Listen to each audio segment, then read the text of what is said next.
our National Academy of Construction Ask Me Anything webinar. My name's Keith Molenaar. I'm an NAC member and a professor at the University of Colorado. The National Academy of Construction was established to recognize our industry leaders. An important purpose of our academy is to provide a network of linkage between the past and the present participants in the construction industry. So as such, we've established this NAC AMA to help transfer knowledge to the next generation of our construction leaders. So thank you all for joining us tonight. Our format's really simple. Our presenter will make a brief presentation about the career and their perspective on the industry. And then if you've not already, please email your questions into nacama@colorado.edu. We'll read these questions and our presenter will answer that. And at the end, we will have a name of a student who asked a question for a $500 scholarship. We'll announce that again at the end of the event. So I'm thrilled today to introduce Joe Adams. Joe's a NAC member and he's a president of the Joe Adams Group.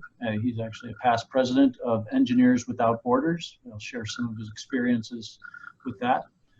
He holds a bachelor's degree in civil engineering from Worcester Polytechnical Institute, WPI, where he's still very active there.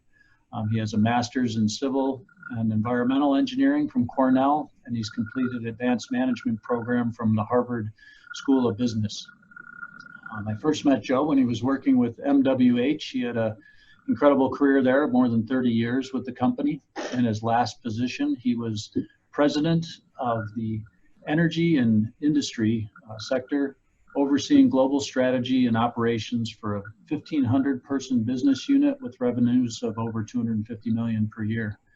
His unit provided services to energy, mining, oil, gas, and manufacturing sectors in more than 30 countries. Joe's really worked all over the globe. In his position with the Joe Adams Group, he supports private equity firms by conducting due diligence and potential acquisitions of companies in engineering and construction industry, and evaluates portfolios of projects for technical adequacy, schedule realism, and potential to reach anticipated financial results. Joe's very active in the industry. He's a member of the Beavers and has served in leadership roles there. He's a trustee with his undergraduate university, WPI. He was kind enough to serve on our advisory board here at the University of Colorado for the the Department of Civil, Environmental, and Architectural Engineering. And he's a founding member of the Colorado Women's Foundation Science, Technology, and Engineering and Math Education Program. You'll see as Joe talks a little bit about his career, we have some of his slides from his projects and other things going through. And so, Joe, at this point, again, I'd like to thank you for joining us and just ask you to reflect a little bit on your career in our industry for about 10 minutes or so, plus minus, and then I'll start to ask you some questions from our participants. So welcome, Joe. Thank you, Keith. It's a pleasure to be here. As Keith said, I've had a 40-year career in the engineering and construction business, over 30 of them with MWH. 2 years ago, MWH was bought by Stantec, and I remained as a consultant to Stantec, and then, as Keith noted, started a consulting business to help companies that were looking to buy or sell. I started right out of Cornell when I got my master's degree. It was January 1978. I was in Pittsburgh, Pennsylvania, working as a geotechnical engineer. Worked in virtually all of the steel mills in Pittsburgh, mostly at that point doing environmental cleanup, because the desire was to try to clean up these mills that were polluting the air and the water in the Pittsburgh area. I also did significant amount of work on waterways and in mining projects down in West Virginia. I did that for about 3 years. I made the mistake of telling my boss, if opportunities come up, I'd really like to hear about them. And he walked into my office one Friday afternoon and said, we have a project in Michigan. We need you to move there next week, and you're going to be there for 3 years. I went home that night, told my wife I've got exciting news, and she said, before you say anything, I got exciting news. I just got a job in Pittsburgh today. So we did end up moving to Pittsburgh. It was an environmental cleanup project. It was the same company that did Hooker Chemical, which was the first actual Superfund project in the United States. As a result of that, I became quite an expert in how to clean up environmental projects. That project lasted about 3 years, and then I moved to Milwaukee for another large water pollution abatement program, this time working as a contractor for CH2M Hill. I was one of many people that were working for CH2M Hill on this project, and became friends with CH for a very long time after that. When that was completed, I talked to my wife and said, I'd really like to go down to Chicago and see if I can do something with this environmental background that I've got. And so I went down to Chicago, bought 4 tickets. There was this young guy, Michael Jordan. He was a rookie in Chicago. So I went to the largest law firms in Chicago that had significant environmental practices and said, hey, if you're willing to come, I've got 4 tickets to see Michael Jordan tonight, and maybe we could have a beer and talk about what you're doing, what I'm doing, and see if there's some way to work together. Nobody turned down the tickets. Michael did quite well in his career, and thanks to Mike, I ended up growing that business to about 250 people in Chicago, then expanded to Detroit and all the way out to New York, and then Pasadena, California on the West Coast. After about 5 years, I was approached by Montgomery Watson Harza, or MWH, to join their organization, and so we sold the company to MWH. I moved to Boulder, Colorado, which was their headquarters, and that's really where I remained for the next 30 years. When I got there in Pittsburgh, I took over the environmental practice nationally. MWH had an environmental practice already, and I was helping them out to grow that. But at MWH, you don't stay in a job for very long. Bob Euler, who was our chairman and president, went to West Point and was in the Army and in Vietnam, and believed that everybody should change jobs every 5 years. He didn't ask when or how. He just would walk into your office and say, Joe, as a matter of fact, you're no longer in charge of the environmental group. You're now running our construction company. And so I then became president of MWH Constructors. That grew to almost $1 billion a year company, mostly in the water and wastewater space. And towards the end of my 5-year stint, there was an opportunity to acquire a construction firm in the UK. So Bob suggested I might want to move to the UK and try to do that, which I did. We did do the acquisition, and I lived in the UK for a year, integrating that into MWH Constructors. After that, I came back to the US, very happy to be back home again and doing a day-to-day job, when he told me that I was now responsible for our oil and gas business, our hydropower business, and our mining business globally. So I did that again for about another 5 years of my career. And then kind of my swan song was that I was the leader of the design consortium for the 3rd set of locks in the Panama Canal.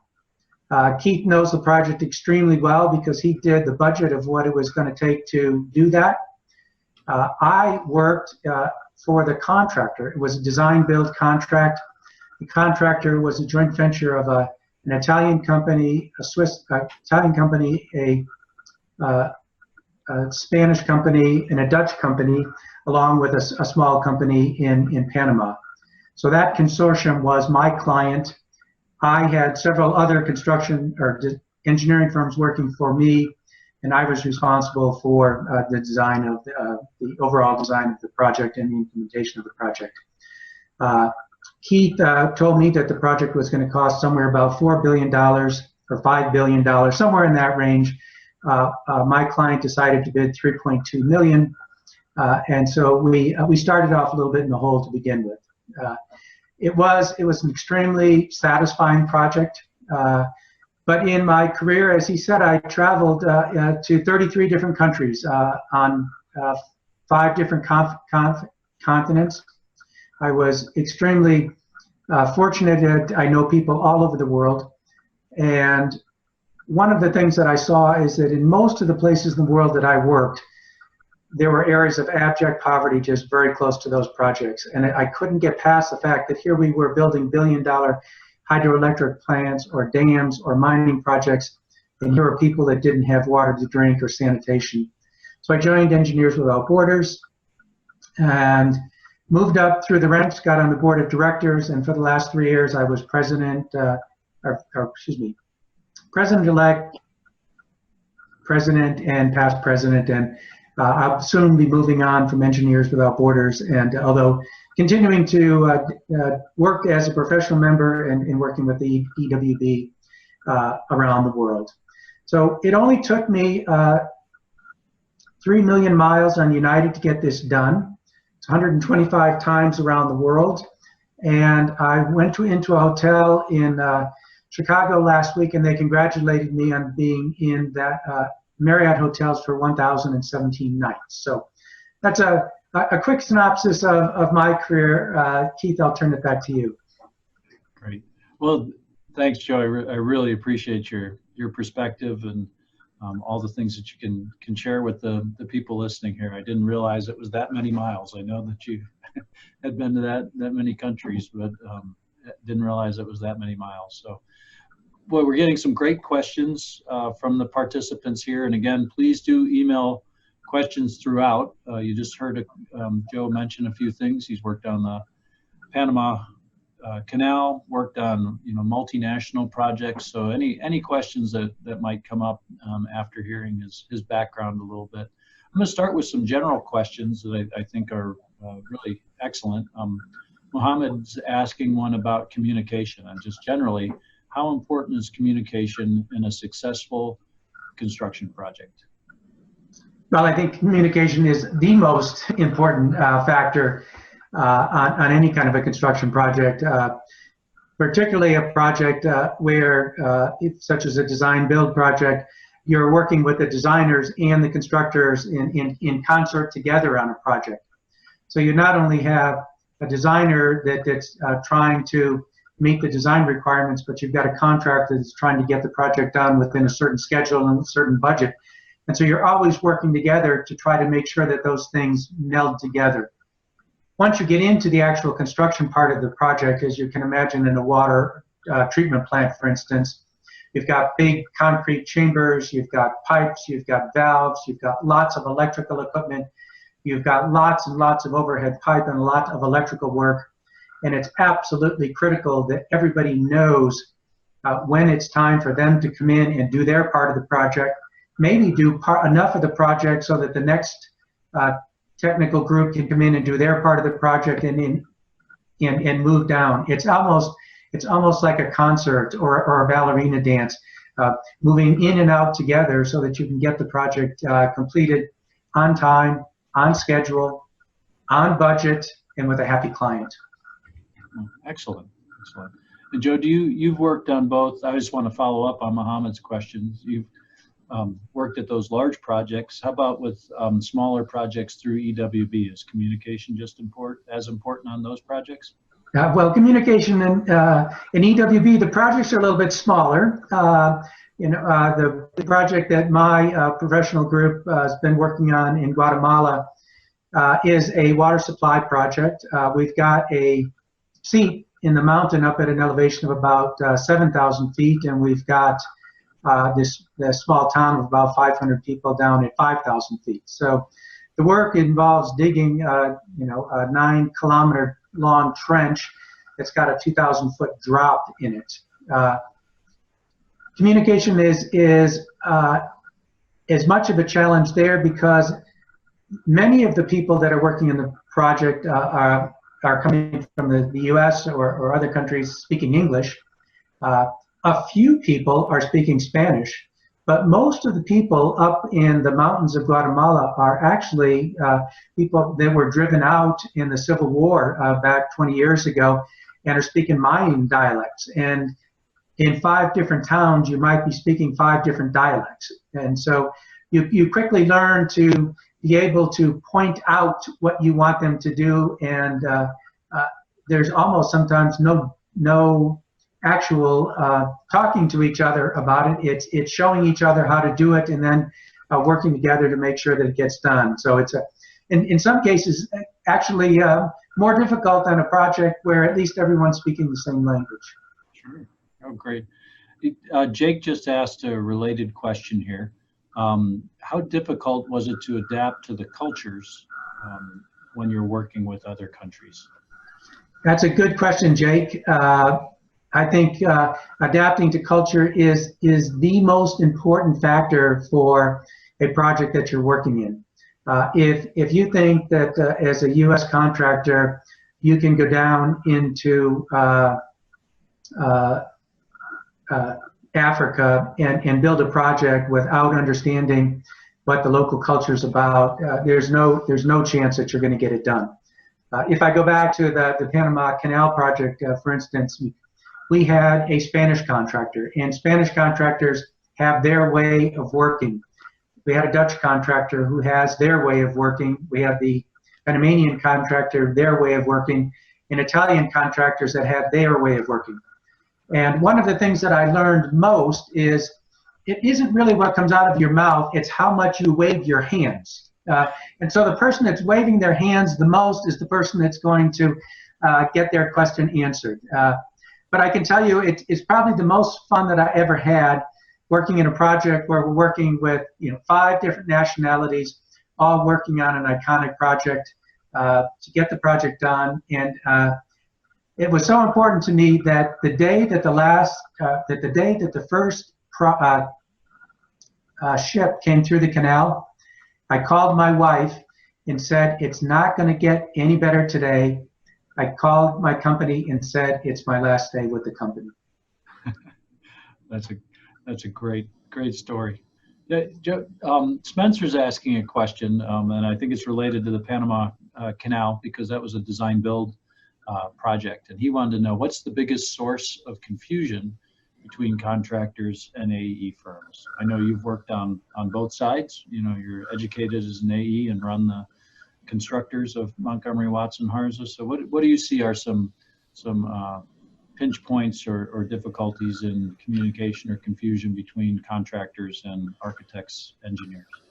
Sure, I think the biggest challenge is just the way engineers like going about doing what they do, and contractors like doing what they do, and so it is really getting the communications down up front on the project.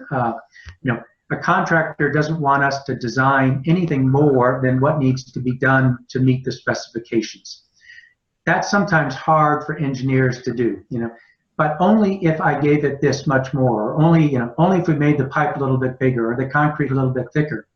But the reality is the specification on the project doesn't say that.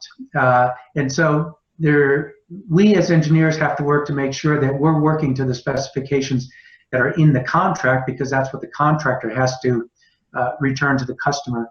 On the other side is there's always that push and pull of the contractors wanting to get something done a little bit sooner, maybe wanting to take the forms off maybe a day sooner than the spec would say that the form should come off, or maybe saying that the certain consistency of concrete had to be in when it was a little bit of a challenge sometimes on those really hot days to get there.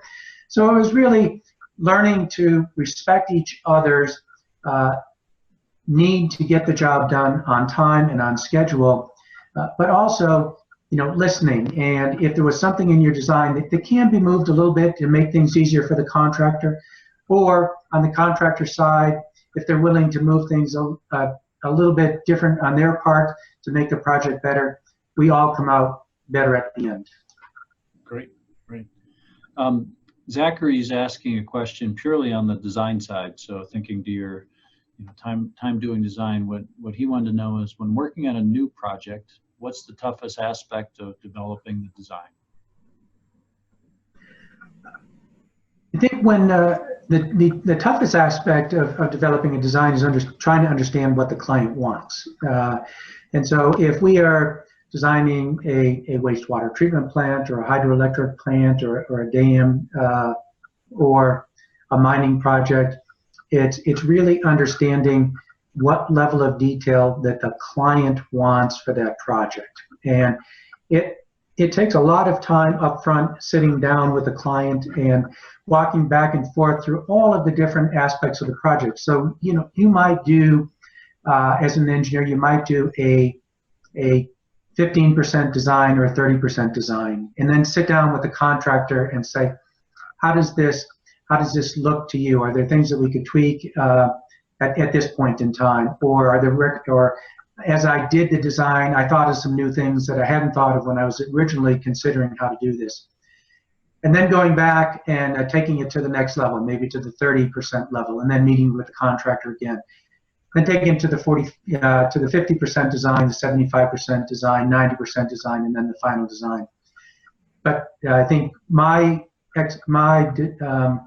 view is that working collaboratively together at every stage of that project is what's going to make it a successful project. And meeting at the 15, the 30, the 45, 75, the 100, actually make sure that we're always on the same page and we don't slip back simply because of the ways we might do a design and they might do construction.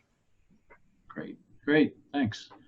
Wesley asks a related question. It might be a similar answer here, but he's wondering about optimizing the control of a project in terms of cost and performance. Does this change on very large projects in different parts of the world, or do you have similar processes to try and meet those project and cost objectives? Well, if you can imagine, on the larger projects, I mean, you have an entire team. On Panama, we had more than 100 people that are doing project cost and controls because there were so many aspects of the project that needed to be watched after. But even on a smaller project, a smaller wastewater treatment plant, a smaller building, you always want to be watching what the project costs are, and you always want to be watching in what's happening in project costs in the industry. So if you're looking at building a building, for instance, with a client, and the time frame is, say, 3 years to get that building built, you might want to be, and you look out with your cost estimators, and the cost estimators say, I think the price of steel is going to go down 5% over the next 4 months. Do you think we could, push off actually buying steel until 4 months from now, if it works with the contractor, that it's not going to impact their project? And that goes for all of the different components of the project. If you can imagine, the price of concrete changes all the time. The price of windows changes all the time. The price of elevators change all the time. So it's those very good project cost control engineers that are staying on top of what's happening in the industry, so that you're not buying goods too soon at costs that you don't need, or you're waiting too long and the price has gone up and now you're going to pay additional costs of the project. So again, it's really working together to understand how we can maximize both the building that we're trying to build and the cost that the client's going to be paying for it. Excellent, great thoughts there. So we talked a little bit about communication and design and construction together. There's a lot of questions here, Joe, about running a business. So Esther asks a question here: what was the turning point in your career that gave you the push to create the Joe Adams Group? Well, it's simply in that matter, I was simply retired. I was 65 years old and retiring from MWH. But I wasn't ready to hang it up. So I'm not going to go and spend another 3 years doing a Panama Canal project. I'm not going to go another. I'm not going to be in 33 different countries. But I do want to stay. I still want to stay close to the business. I love the construction business. I love the engineering business, and so the impetus for starting with Joe Adams Group was really to work with companies that were trying to buy other companies. And what I would do is I would go in and I would look at their portfolio of their projects. So I'd look at all the projects that they were doing. I'd try to determine if they were on schedule, ahead of schedule, behind schedule, and what the potential impact to cost would be.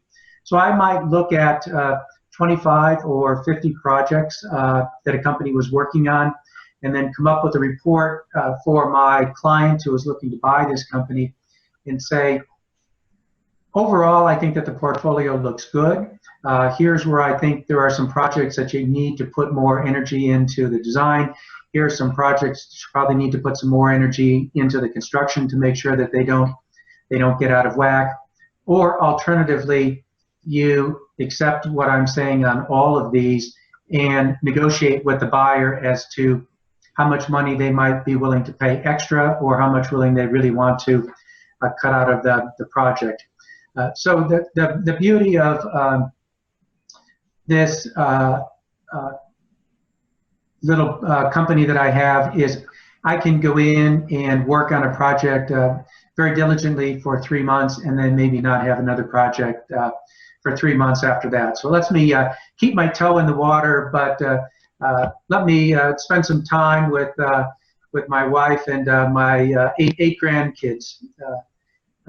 I also have really specifically put a significant amount of time and effort into Engineers Without Borders. I've been doing that for the past 10 years, and we've seen Engineers Without Borders grow to what is now 14,000 members working in over 300 countries. And so when you end your career and you're ending your career helping people that can't help themselves, it gives you about the most satisfaction you're ever going to get in your career.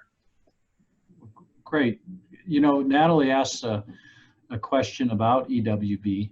She's interested in if you could work for EWB full-time, if that's possible, or maybe if not, or maybe related to that, you could talk about other careers that are closely related to EWB and global engineering. Sure. EWB is, for the vast majority of the people, they are volunteers that work on a project. They might, so they're either student chapters, and CU has 3 student chapters, and then there is a a Boulder professional chapter. And we have these chapters that are all over the country. And so there's the opportunity to pick up a project and work on it. Normally, you work on it over Christmas break. You work over it on Christmas break. You go down to the project site. You do an evaluation and do a design, and then sometime during the summer you go down and actually build it. So the vast majority of people are working on volunteers. Engineers Without Borders, the organization, if you go to them, ewb.org, you'll find that there are job openings within Engineers Without Borders for particular jobs. And it might be reviewing projects that a student chapter is doing. It might be reviewing a project that a professional chapter is doing.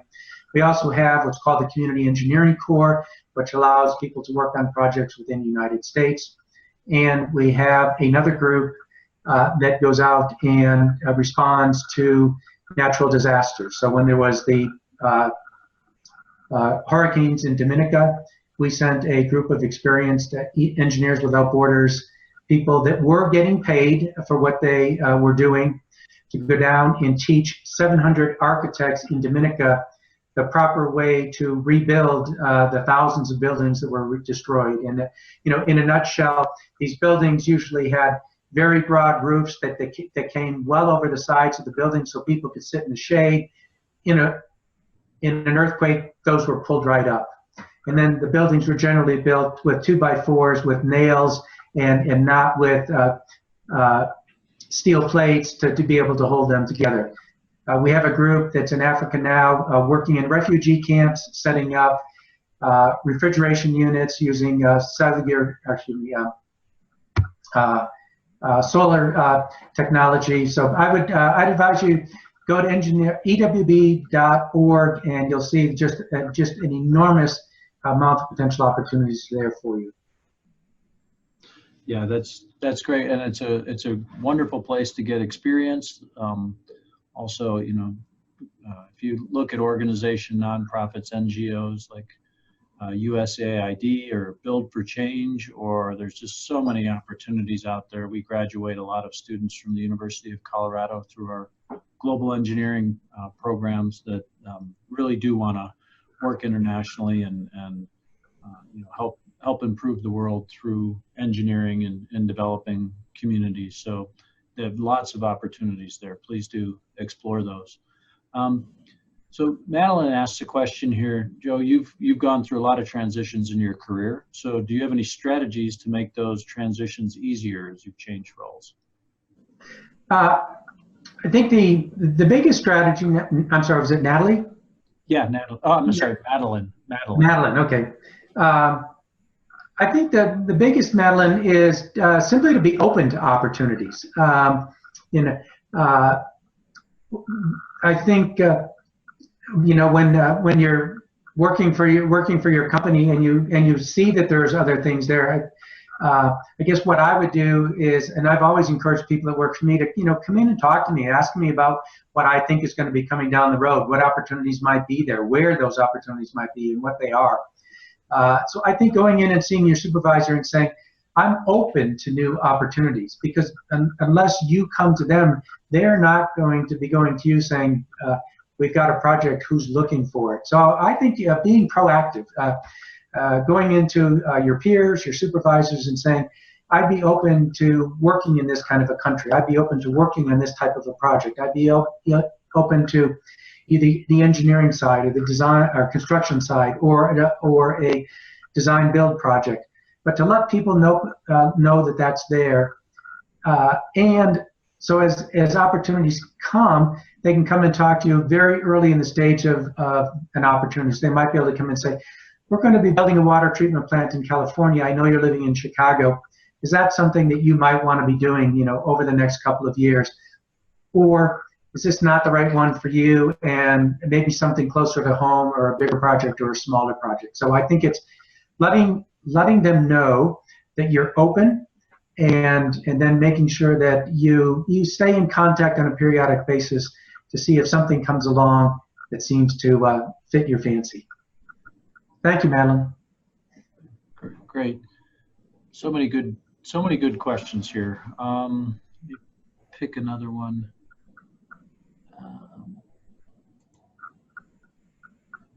So looking back at the time you were a student, what would you wish you have known earlier as you pursued your engineering career? And that question was from Joel. Hi, Joel.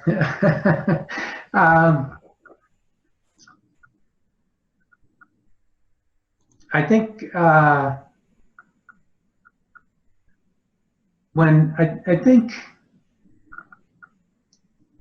would have. I wish I had spent more time.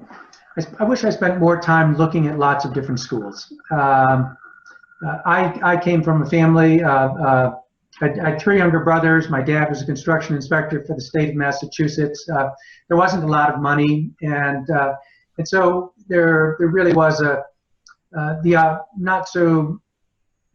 opportunities were really, you know, look in colleges that are within a 50-mile radius of something that you might want to do. I think if I had it to do over again, I probably would have looked at more colleges, and I would have looked at more types of programs. I mean, I ended up being a geotechnical engineer. I wished I had spent a little bit more time learning about structural engineering, architectural engineering, HVAC engineering, electrical engineering, road engineering, bridge engineering. You know, had a little bit broader view of what was out there. My reality was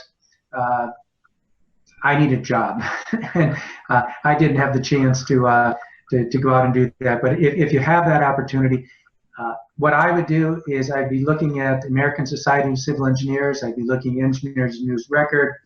I'd be looking at Design Build Institute of America, the Construction Management Association of America. I'd be looking at all of their magazines and seeing what kind of jobs are out there. It doesn't cost you anything to go travel to places. It just shows you the opportunities that are out there, and then you can start looking for schools that you might want to line up with after that. Great. Hey, Joe, I know just personally, I'm going to ask you my own question here for a second. I know you've really supported students in international education as well. Can you talk a little bit about why you think it's so important for students to, if they can, travel internationally during their education? Sure. I think, and part of it, again, Keith, goes back to the fact that the first time I took an airplane ride out to Colorado, it was to join the Air Force. That was a bad start, but it ended up with an absolutely fabulous opportunity.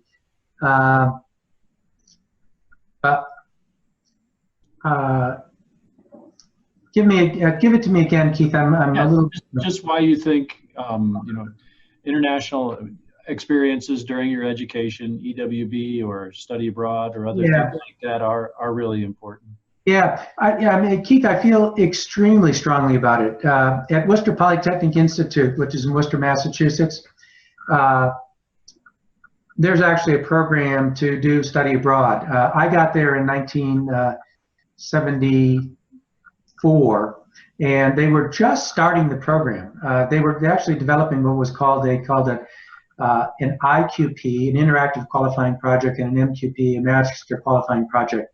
The MQP was you have to show that you could design something. The IQP would be how does it fit into society and should you actually design it? And it intrigued me what was going on around the world. And actually, my wife and I actually ended up putting together a pretty significant scholarship for students to travel abroad. And I'm happy to announce today that at Worcester Polytechnic Institute, at our last meeting 2 weeks ago, it was announced that every student coming into WPI would have a $5,000 study abroad program the first year that they came into the university, and they could use it any 4 years of the university. So essentially, everybody at WPI will do a study abroad, and I personally think it is the thing that's most opened my eyes to what's out there in the world. Great. Well, I know you're passionate about that, and thank you for supporting the students with that. I have a question relating to the last few things we just talked about from Joel. It's a little bit long, but it's Joel wants to know about the value of getting an MBA or a master's in construction management. So Joel, it sounds like he is from Uganda, and he's, as much as he'd like to be a project manager here, he's got a long-term plan of owning a construction company back in Uganda. So one thing he was wondering about for running a business, what's the value or how important is it to get an MBA or a master's in construction management? And knowing that you spent that time with the Harvard business program, if you could just comment on that a little bit. Sure. Joel, first of all, I'd just let you know that the next project office that we just opened in Engineers Without Borders is in Uganda. So that's the next place I'll be going to be.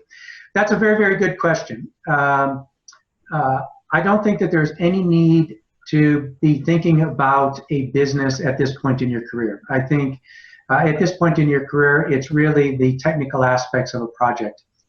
How do you get a project done? The things that you learned in school. How do you design a foundation? How do you design the structural or the electrical and mechanical components of the buildings?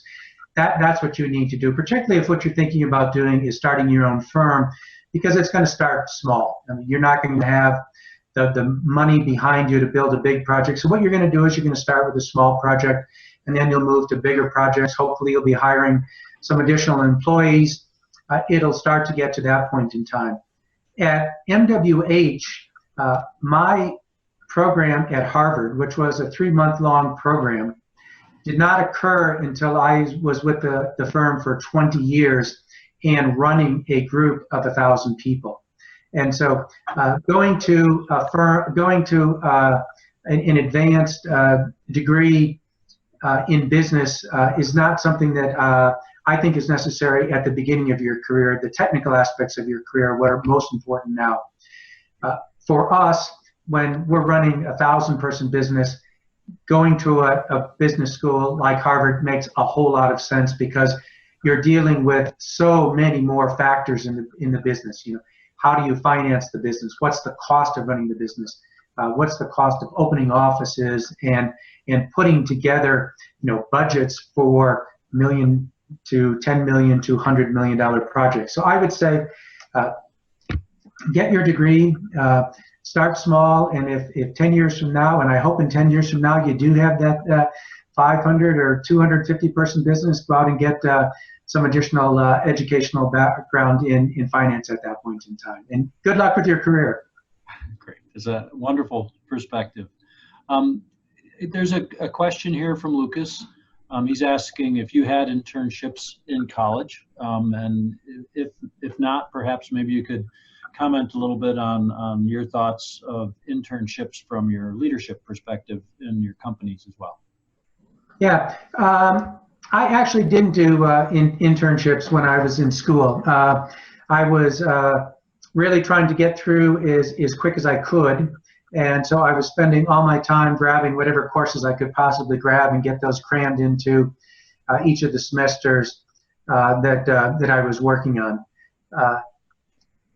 That said, I think if you do have the ability to do an internship, I think it's one of the greatest things that you can do. You know, so if you have the opportunity to take the summer off, to be able to talk to an engineering firm, talk to a construction firm, and see if you can work as an intern with them over the course of a summer, is absolutely an incredible thing to do. To a large degree, what you're doing, or what many people are doing with Engineers Without Borders, is an internship.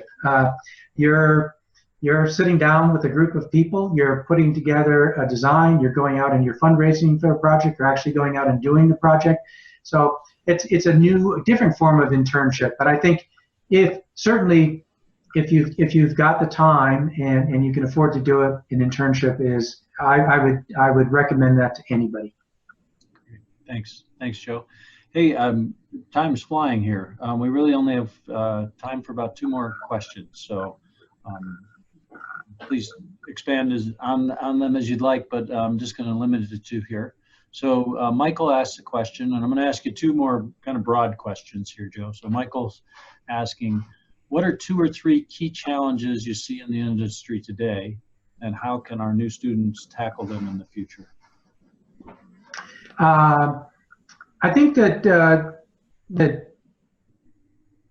key changes that are going to happen, and we already see this happening, is more and more projects going to design build or other alternate forms of building. And so going off and just trying to be an engineer or just trying to be a constructor, I think what we're going to see as things go together, those things are going to meld together more and more and more. And I think, Keith, even if we look at your group at CU, more and more people are working in the design build area as opposed to either design area or the build area, because that is where the business is going. I don't think that's going to turn around. I think the Design Build Institute of America, the other organizations that support that are completely, the construction industry roundtable are really behind doing design build projects. And Keith, the second part of the question was? Oh, just 2 or 3 key challenges. So that I think, needing to come together in a community as design builders is certainly a challenge. Can you think of another one? Yeah, I think the other challenges are having patience. I mean, when you do this, again, people have come from different backgrounds and think different ways, and it's easy to get frustrated and say, boy, this isn't working out the way I hoped it to be. I'm going to go finish the design and let somebody else do the construction. So I think it's going to take some time to get in, to understand how it works together, and just be open. Be open, and there's days you're going to be frustrated and say, geez, I thought we had that worked out yesterday, and now it's going, and now they want to do it differently. Or they told me they wanted to do it this way, now they want to do it a different way. So I think that the number one thing that I've had to learn, and that goes all the way up to the Panama Canal, if there's any project that I needed patience on, it was the Panama Canal project. So start with the first ones, and you'll work up from there. Great. Great. Well, then this last one might overlap a little bit, but Amos asked a pretty broad question. Reflecting back on your 40 years of experience in the industry, what's the most beneficial piece of knowledge that you picked up? You know, it's tough to narrow it down to one thing, but if he's looking for that one nugget, most beneficial piece of knowledge. The most beneficial piece of knowledge is to be open to other ideas.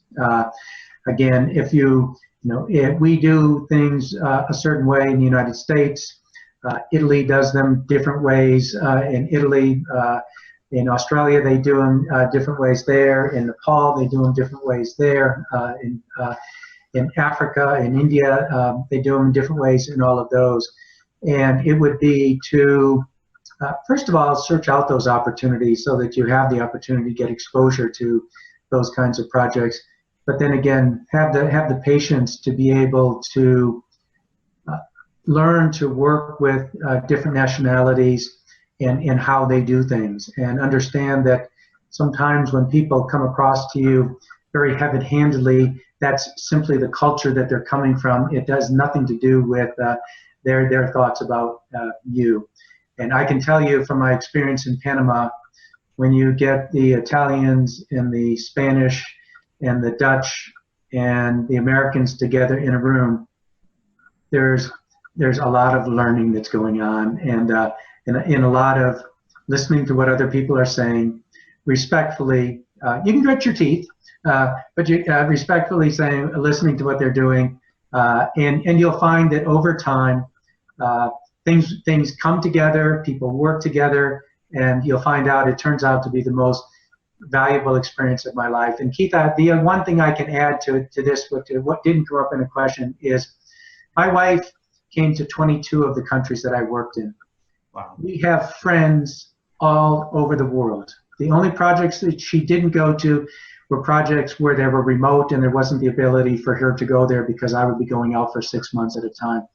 But she's been to Australia, she's been to New Zealand, she's been to Latin America, she's been to Panama, she's been to most of the countries in Europe.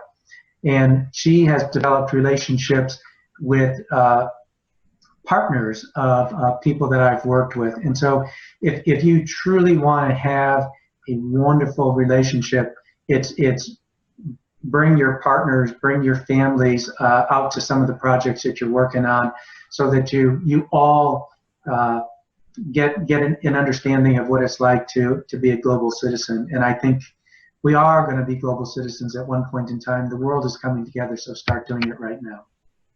Wonderful advice, Joe. Well, I'm going to close this with just a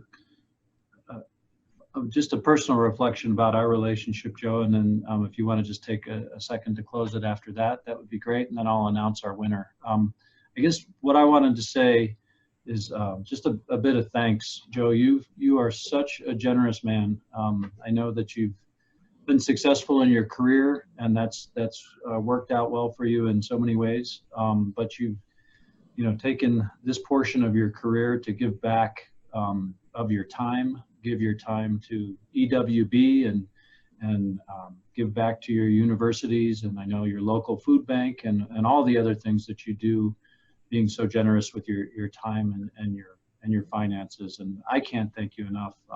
I don't know if you'd be, I know you're humble here, I don't know if you'd be willing just to reflect on why you do that and why you think it's important to do that. Sure. Keith, I believe strongly in just a few things. Number one is safety. In my 40-year career, I had one fatality and that was way too much. That lives with you forever. And so safety is an absolute passion of mine. As you know, my wife and I, with the Beavers and Caterpillar, were able to put together a chair for who I think is one of the most incredible safety engineers in the country, sitting right in your program. So that's easy money. Sending students abroad, again, it's launching their lives, and it's an easy thing to do. And with Engineers Without Borders, my wife and I actually made 2 years ago the largest donation to Engineers Without Borders to launch what we believe to be Engineers 2.0, and through our initial gift have been able to raise about $25 million because of a gift that said this is an important organization, and a lot of other people then rallied around that. So that's what drives me, Keith. Well, your generosity has benefited so many people, and it will for so many years that we haven't met yet. And just thank you for that. And the scholarships here come from donations from NAC members, so they all believe in you on the webinar here, and want to see your education so you can go out, have successful careers, and hopefully do the same, give back when you've reached that point in your career as well. So with that, I'll introduce Natalie Moore with the University of Dayton in Ohio. Natalie, congratulations for the scholarship. You'll be, we have your email, and the National Academy of Construction will be in contact with you to get you your scholarship money. So Joe, thanks again for the time. I wish we could talk longer, but we do need to close it at this point. Sure, thank you, and congratulations, Natalie. Okay, everyone have a great week, and we'll be back again in the spring with more Ask Me Anything. So hope to see you then. Thanks. Night.